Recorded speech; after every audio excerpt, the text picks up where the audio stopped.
تو آج ہم علامہ اقبال کی ایک ایسی نظم پر بات کر رہے ہیں جو بظاہر بہت سادہ لگتی ہے، جی لیکن اپنے اندر کائنات کے گہرے راز سمیٹے ہوئے ہے۔ نظم کا عنوان ہے جگنو۔ اور یہ ان کے بالکل ابتدائی کلام میں سے ہے، بانگے درا کے پہلے حصے میں۔ صحیح۔ تو ہمارا آج کا مقصد یہ ہے کہ اس چھوٹی سی نظم کے ذریعے اقبال کے بڑے خیالات تک پہنچا جائے اور یہ دیکھا جائے کہ ایک معمولی سا کیڑا کیسے وجود کے عظیم سوالات کا جواب بن جاتا ہے۔ اور یہی تو اقبال کا جادو ہے، وہ ایک جگنو کو پکڑتی ہیں اور اس کی روشنی میں ہمیں پوری کائنات کی سیر کرا دیتی ہیں۔ واہ! یہ نظم صرف جگنو کی خوبصورتی کا بیان نہیں، بلکہ یہ ایک سفر ہے۔ ایک سفر؟ کس طرح کا سفر؟ یہ سفر فطرت کے مشاہدے سے شروع ہوتا ہے، پھر کائنات کے توازن کو سمجھتا ہے اور آخر میں وحدت الوجود یعنی ہر شے کے ایک ہونے کے گہرے سمندر میں غوطہ لگاتا ہے۔ بالکل۔ آئیے پھر اسی سفر کا آغاز کرتے ہیں۔ نظم کے پہلے ہی حصے میں اقبال کا تخیل تو جیسے آسمان کو چھونے لگتا ہے۔ جی بالکل۔ وہ جگنو کی روشنی کو سمجھنے کے لیے سوالات کی ایک پوری لڑی پرو دیتے ہیں۔ پہلا ہی شعر ایک تصویر بنا دیتا ہے۔ جگنو کی روشنی ہے کاشانہ چمن میں، یا شمع جل رہی ہے پھولوں کی انجمن میں۔ بالکل، وہ سیدھا سیدھا یہ نہیں کہہ رہے ہیں کہ باغ میں جگنو ہے، بلکہ وہ قاری کو اپنی حیرت میں شریک کر رہی ہیں۔ وہ پوچھ رہی ہیں کہ کیا یہ باغ کے کسی گھر کی روشنی ہے یا پھولوں نے کوئی محفل سجائی ہے؟ اور پھر تو وہ تخیل کی ایک الگ ہی پرواز پر نکل جاتے ہیں۔ اگلی تشبیہ دیکھیں۔ آیا ہے آسماں سے اڑ کر کوئی ستارہ۔ اسے زمینی مخلوق ماننے سے ہی انکار کر دیا ہے۔ ہاں، اور اگلا مصرع تو اس سے بھی زیادہ لطیف ہے۔ یا جان پڑ گئی ہے مہتاب کی کرن میں۔ واہ! یعنی یہ کوئی مادی چیز نہیں، بلکہ چاند کی ایک کرن تھی جس میں اچانک زندگی آ گئی اور وہ اڑنے لگی۔ اس میں ایک حرکت ہے، ایک زندگی کا احساس ہے۔ اور پھر وہ تشبیہ آتی ہے جو میرے خیال میں سب سے گہری ہے۔ کون سی والی؟ یا شب کی سلطنت میں دن کا سفیر، غربت میں آ کے چمکا، گمنام تھا وطن میں۔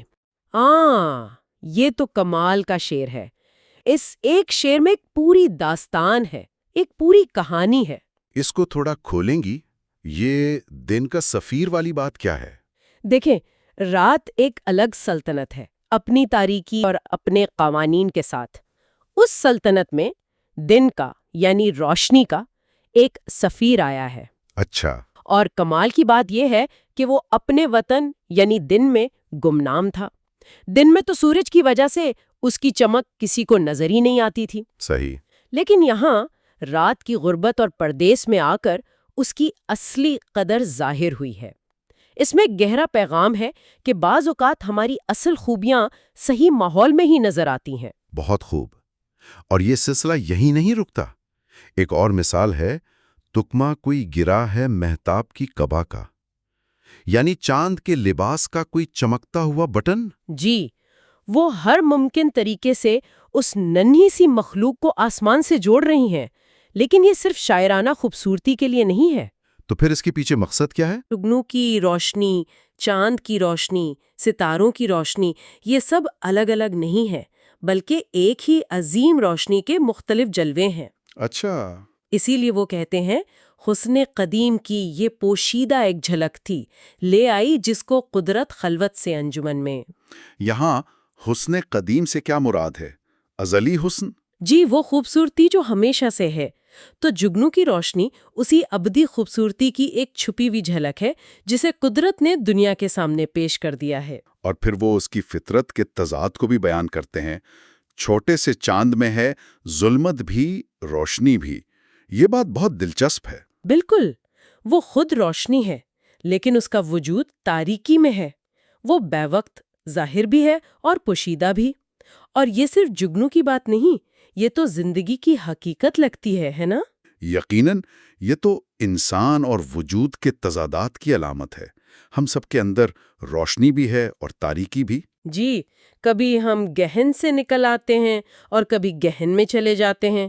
تو دیکھیے کیسی جگنو کی ذات میں اقبال نے پوری انسانی حالت کا نقشہ کھینچ دیا ہے۔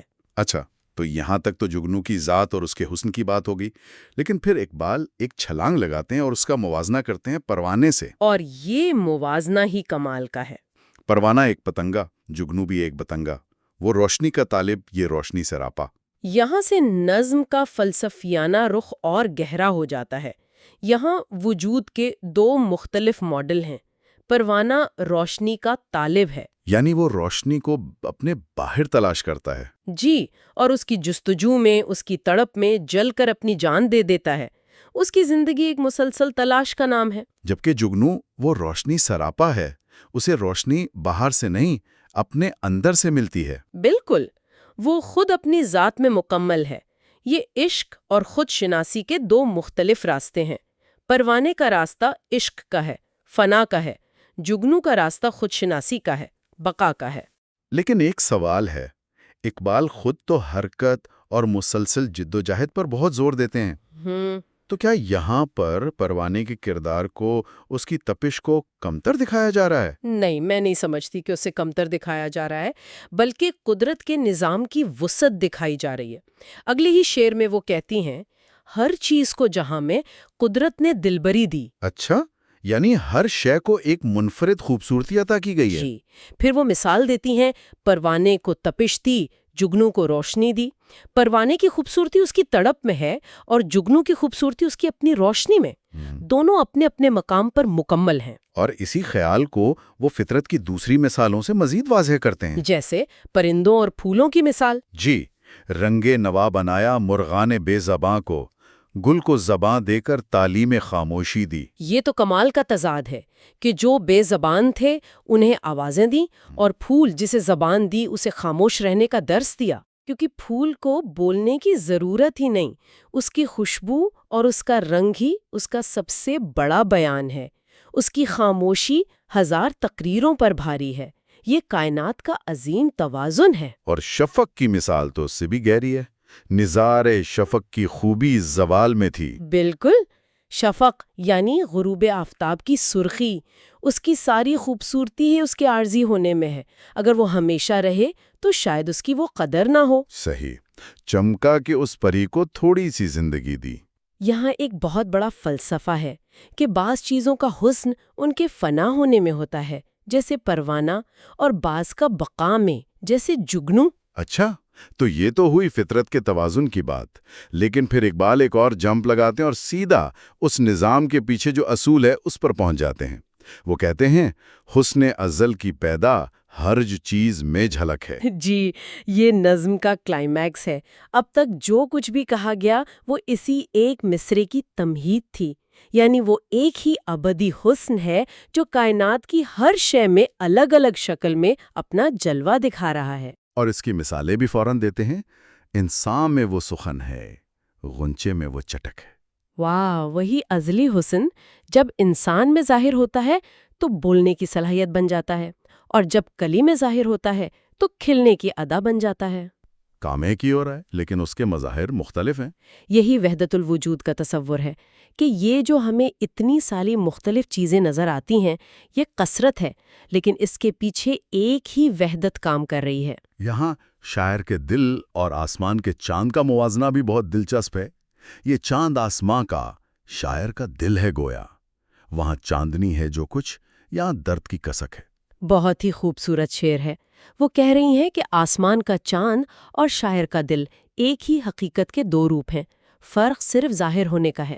کیسے؟ چاند میں وہی حقیقت چاندنی بن کر ظاہر ہوتی ہے جو ٹھنڈی اور پرسکون ہے، لیکن وہی حقیقت جب شاعر کے حساس دل میں اترتی ہے تو درد کی کسک بن جاتی ہے، ایک تڑپ، ایک بے چینی۔ یعنی روشنی اور درد، سکون اور بے چینی، یہ الگ الگ حقیقتیں نہیں ہیں۔ جی، بلکہ ایک ہی حقیقت کے مختلف تجربات ہیں۔ اور پھر وہ شعر آتا ہے جو اس پوری بحث کا نچوڑ ہے۔ کثرت میں ہو گیا ہے وحدت کا راز مخفی، جگنو میں جو چمک ہے وہ پھول میں مہک ہے۔ بس یہاں آ کر بات مکمل ہو جاتی ہے۔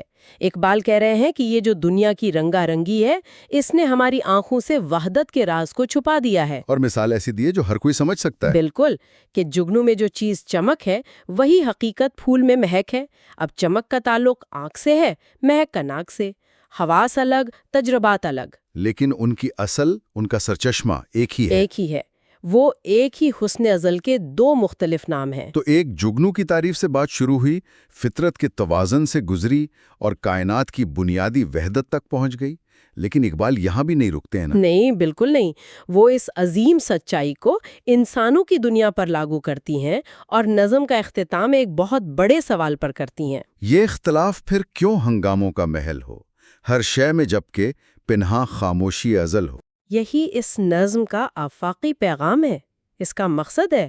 وہ پوچھ رہی ہیں کہ جب کائنات کی ہر شے کے اندر ایک ہی ابدی سکون پوشیدہ ہے، جب جگنو کی چمک اور پھول کی مہک ایک ہی اصل سے ہیں، تو پھر انسانوں کے درمیان یہ ظاہری اختلافات، رنگ، نسل، زبان، عقیدہ، جی یہ سب لڑائی جھگڑوں اور ہنگاموں کا مرکز کیوں بنے ہوئے ہیں؟ یہ تو انسانی تاریخ اور معاشرے پر ایک بہت بڑی تنقید ہے کہ انسان کائنات کی سب سے بڑی سچائی کو سمجھنے سے قاصر ہے۔ بالکل، وہ ہمیں جگنو اور پھول کی مثال دے کر یہ سکھا رہی ہیں کہ ظاہری شکلوں سے آگے بڑھ کر اس اندرونی وحدت کو پہچانو جو تمام مخلوقات میں مشترک ہے۔